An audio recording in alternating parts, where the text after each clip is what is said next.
வணக்கம். இன்று நீங்கள் கேட்க இருப்பது சாண்டில்யன் அவர்களின் மலைவாசல். அத்தியாயம் 14. படகுத்துறை வீரர்கள். வான வீதியில் திடீரென ஒரு நட்சத்திரம் பளிச்சென்று கண்ணுக்கு தோன்றி மறைந்து விட்டால் எப்படி இருக்கும்? அஜித் சந்திரன் வந்ததும் வந்த வேகத்தில் திரும்பி சென்றதும் அப்படித்தான் இருந்தது சித்ராதேவிக்கு. மற்றவர் மனங்களில் அது வெவ்வேறு விதமான குழப்பங்களை விளைவித்திருந்தது. தன்னிடம் அடிமையாயிருந்தவன், அடிபட்டு மாண்டவன் எப்படி பிழைத்தான் என்பதே அடிலனுக்கு பெரிய மர்மமாயிருந்தது. அத்துடன் ஹீனர்களுக்கு எப்படி உபசேனாதிபதியானான்? தோரமானாவுக்கும் இவனுக்கும் என்ன சம்பந்தம் என்ற கேள்விகள் அவனை திரும்ப திரும்ப வாட்டின. மாப்பிள்ளை ராகுலனுக்கு இந்த கவலை சிறிதுமில்லை.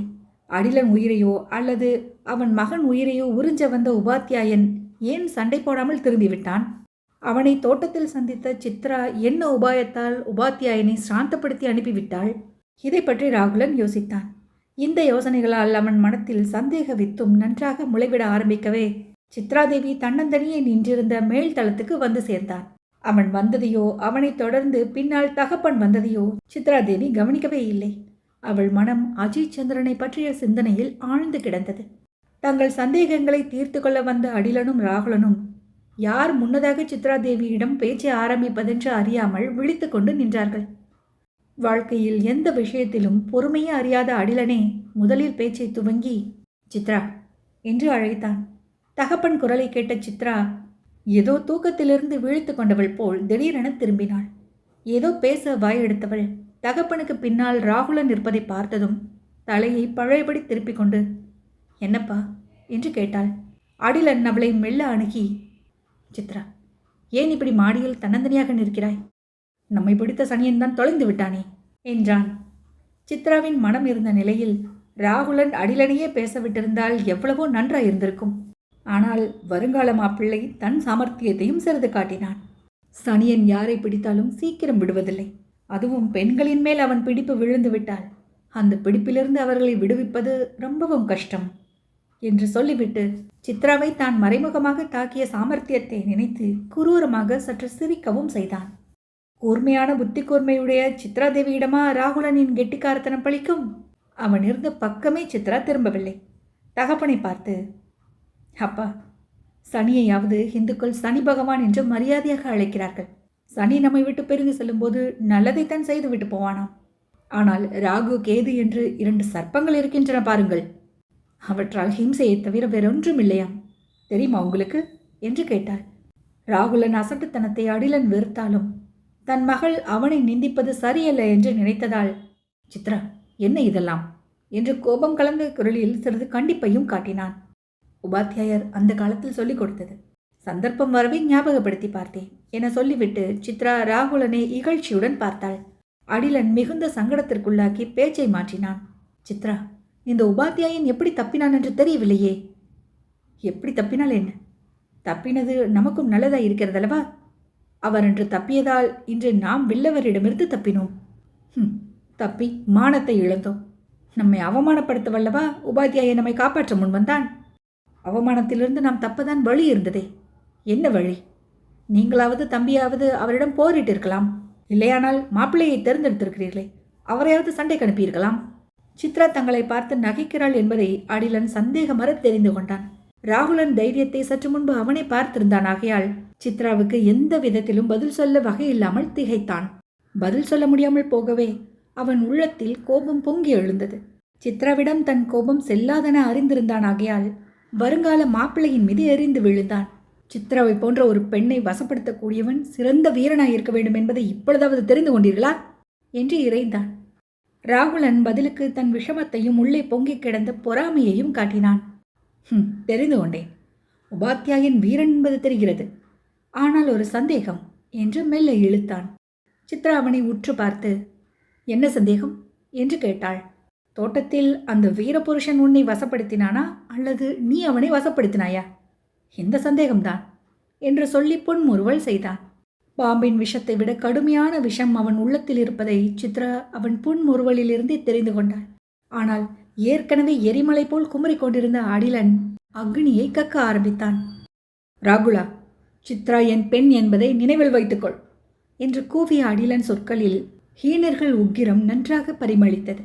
ஆனால் ராகுலன் இதற்கெல்லாம் மசியவில்லை. அத்துடன் அவள் என் மனைவியாகப் போகிறவள் என்பதையும் நினைவில் வைத்துக் கொண்டிருக்கிறேன் என்றான். இப்படியே நீ பேசிக்கொண்டு போனால் அந்த நினைப்பை அகற்ற நேரிடும் என்றான் அடிலன். இருவரையும் சித்ரா தடுத்து, இந்த வீண் தர்க்கம் எதற்கு? பொழுது விடிந்ததும் திருமணமாயிருந்தால் அல்லவா இதை பற்றி யோசிக்க வேண்டும் என்றாள். ஏன் திருமணம் இருக்காது? நாம் இருக்க மாட்டோம். அடிலனுக்கு மட்டுமின்றி ராகுலனுக்கும் இந்த செய்தி பெரிய அதிர்ச்சியை அளித்தது.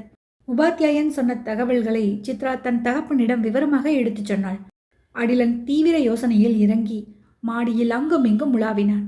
மீண்டும் வில்லவர் வருவார்கள் என்பதை கேட்ட ராகுலன் மனதில் திகில் நிரம்ப நுழைந்து கொள்ளவே அவனுக்கு இருந்த சந்தேகம் எங்கேயோ ஓடிவிட்டது. பிராண பயத்தால் அடிலனையும் சித்ராவையும் மாறி மாறி பார்த்தான். உலாவிக் கொண்டிருந்த அடிலன் சித்ராவிடம் வந்து, சித்ரா, உபாத்தியாயன் சொல்வது உண்மை என்று உனக்கு தெரியுமா? நமக்கு எதிராக வில்லவரை தோரமான கிளப்பி விட்டான் என்பதை நம்பலாமா என்று கேட்டான். நம்புவதும் நம்பாததும் உங்கள் இஷ்டம். ஆனால் உபாத்தியாயர் பொய் சொல்ல மாட்டார், அது உங்களுக்கே தெரியும் என்றாள் சித்ரா. அடிலன் அதை நன்றாக அறிந்திருந்தான். உபாத்தியாயனிடம் அவன் கண்ட ஒரே குறை அவன் தன் மகள் மேல் வைத்த ஆசைதான். மற்ற நற்குணங்களை உத்தேசித்தே எந்த அடிமைக்கும் அளிக்காத சலுகையையும் அந்தஸ்தையும் அடிலன் அஜித் சந்திரனுக்கு அளித்திருந்தான். கடந்த காலத்தை சிந்தித்த அடிலன், வாஸ்தவம், உபாத்தியாயன் பொய் சொல்ல மாட்டான். ஆனால் அவன் நம்மை எச்சரிக்க வேண்டிய அவசியம் என்ன சித்ரா என்று கேட்டான். சித்ரா எப்படி பதில் சொல்வாள்? என் மேல் உபாத்தியாயர் உயிரே வைத்திருக்கிறார். எனக்காகத்தான் உங்களை எல்லாம் காப்பாற்ற பார்க்கிறார் என்று எந்த பெண் பதில் சொல்வாள்? மூர்க்க குணம் படைத்த ஹீன மகளாயிருந்தாலே கஷ்டம். உபாத்தியாயன் படிப்பில் பண்பட்ட சித்ராவால் பதில் சொல்ல முடியுமா? பதில் சொல்லாமல் தகப்பனை ஒருமுறை பார்த்துவிட்டு தலையை தொங்க போட்டுக்கொண்டாள். பதிலை அவள் பார்வையிலிருந்து அறிந்த அடிலன் மேலே எந்த கேள்வியும் கேட்கவில்லை. ராகுலா, உபாத்தியாயன் சொல்வது உண்மைதான். என் உயிர் மட்டும் இதில் சம்பந்தப்பட்டிருந்தால் நான் கவலைப்பட மாட்டேன். ஆனால் என் விருந்தினர்கள் உயிருக்கும் ஆபத்து ஏற்பட்டிருக்கிறது. என்ன செய்யலாம் என்பதை கலந்து ஆலோசிக்கலாம், வா என்று கூப்பிட்டான். இருவரும் செல்லும் முன்பு, ஏன் சித்ரா, நீயும் வருகிறாயா என்று கேட்டான் அடிலன். வரவில்லை என்பதற்கு அறிகுறியாக சித்ரா தலையை ஆட்டினாள். அவர்கள் மாடிப்படிகளில் தடதடவென்று இறங்கிய சத்தம் அவள் காதுகளில் விழவில்லை. உபாத்தியாயனை தொடர்ந்து அவள் மனம் சென்றது. உபாத்தியாயனோ அவள் கருத்துக்கும் எட்டாத முக்கிய வேலையாக தக்ஷசீலத்தை நோக்கி போய்க் கொண்டிருந்தான். தோரமானா வெகு சாமர்த்தியமாய் வட பாரதத்தை இரண்டாக துண்டித்திருந்தான்.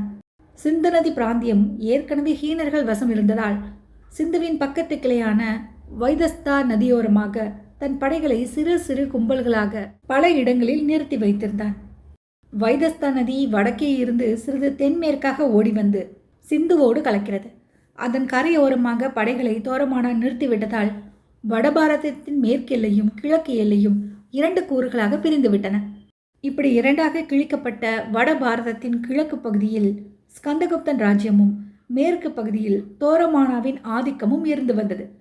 போதாக்குறைக்கு மாளவத்தின் மீது எப்பொழுது பாய்ந்து குப்த ராஜ்யத்தை ஊடுருவலாம் என்று தோரமானா சமயத்தை எதிர்பார்த்திருந்தான். இத்தகைய ராஜ்ய நிலையில் ஸ்கந்தகுப்தன் அனுபவித்த கஷ்டங்கள் பல. சைன்யத்திலிருந்த வீரர்கள் பலர் சம்பளமின்மையால் படையை விட்டு விலகினார்கள். அப்படி விலகிய வீரர்களை எல்லாம் தோரமானா தன் படையில் சேர்த்து கொண்டான். இப்படி இந்துக்களும் ஹீனர்களும் சேர்ந்த படை குப்த ராஜ்யத்தை ஆட்டக்கூடிய ஸ்திதிக்கு அதிகரித்து விட்டது. ஆகவே ஸ்கந்தகுப்தன் தோரமானாவின் படைகளை வடக்கே இருந்து தாக்கும் நோக்கத்துடன் இந்தியாவின் தலைப்பாகத்திலிருந்து வரும் தக்ஷசீலத்தில் தன் படைகளை குவிக்க ஆரம்பித்தான்.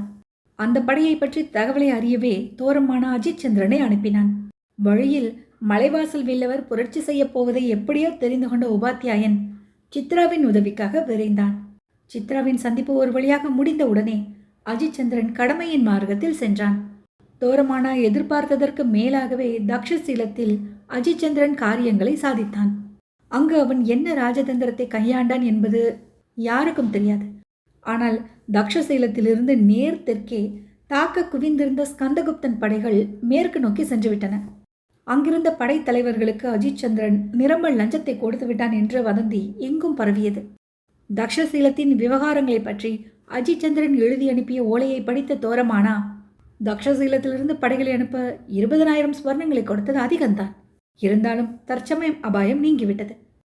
அஜித் சந்திரன் எந்த பணியையும் சாமர்த்தியமாகத்தான் செய்து முடிக்கிறான், ஆனால் பொற்காசுகளை அதிகமாக செலவழிக்கிறான் என்று சொல்லிக் கொண்டான்.